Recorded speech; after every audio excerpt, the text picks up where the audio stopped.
Hi, I'm John Denison, and I'd like to welcome you to the Vantage Health and Wellness Senior Educational Series. Today I'll be recapping a recent live session on recognizing, preventing, and reporting senior fraud, brought to us by Attorney General Jeff Landry and the Louisiana Department of Justice. As the population of our nation grows older, so does the average age of fraud victims. Billions are lost each year to scams, and unfortunately, many of these victims are senior citizens. Research shows that Americans aged 65 and older are the prime targets of scams and receive more mail and telephone solicitations than any other age group. However, anyone can be a potential target of a scam or fraud. Fraud is not limited to race, ethnic background, gender, age, education, or income. There are several types of fraud, but we'll only be covering 3 major types of fraud, as well as how to report fraudulent activities and scams. Telemarketing fraud costs consumers an estimated $40 billion each year. Now, it's important to remember that not every telemarketer that calls your home is legitimate. It's estimated that there are 140,000 telemarketing firms in this country, and up to 10% or 14,000 of them may be operating fraudulently. Con artists who use the telephone to swindle trusting people out of their money more often target the elderly. To protect you and your loved ones, the Federal Trade Commission's telemarketing sales rule helps protect you from abusive and deceptive telephone sales practices. It prohibits telemarketers from calling you before 8 a.m. and after 9 p.m.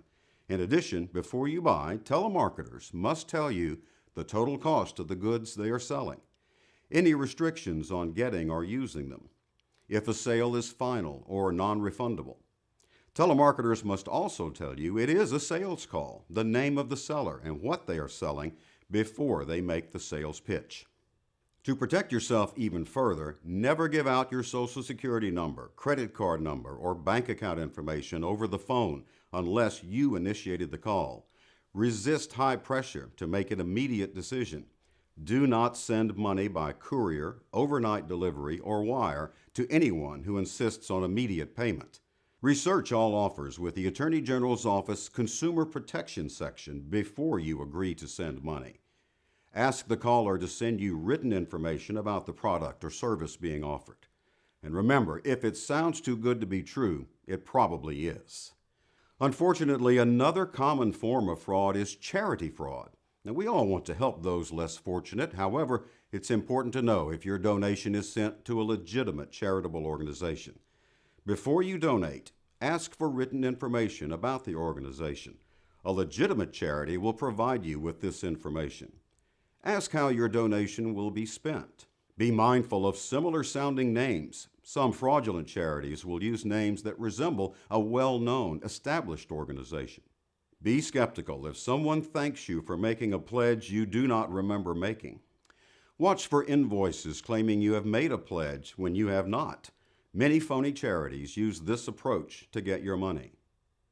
Be skeptical of high-pressure techniques. A legitimate charity will not demand an immediate donation.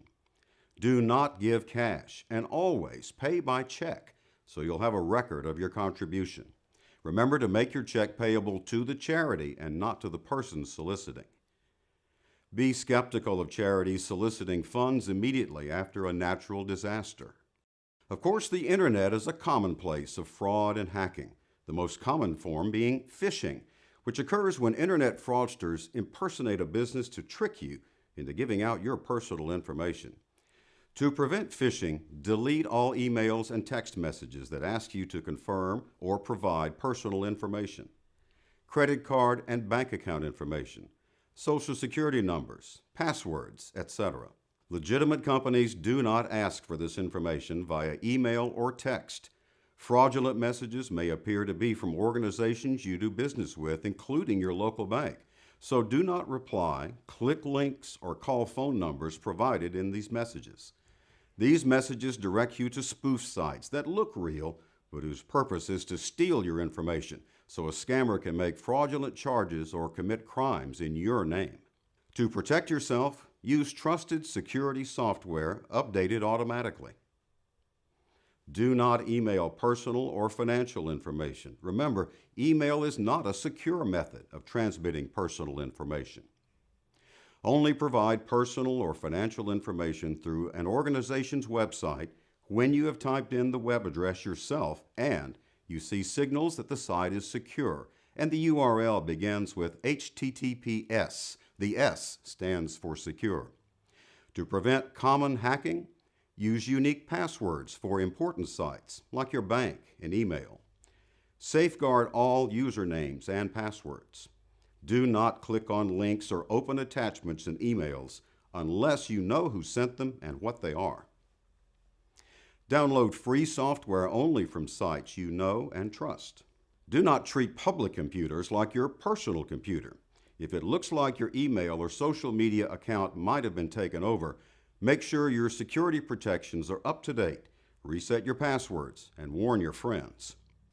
Although every scam reported to the Consumer Protection Office is investigated, education is the only way to protect yourself from becoming a victim of a scam.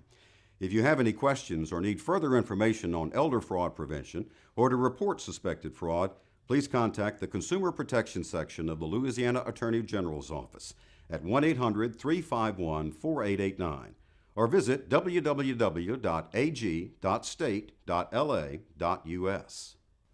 If you'd like more information on our Senior Educational Series events, please call 855-301-5198.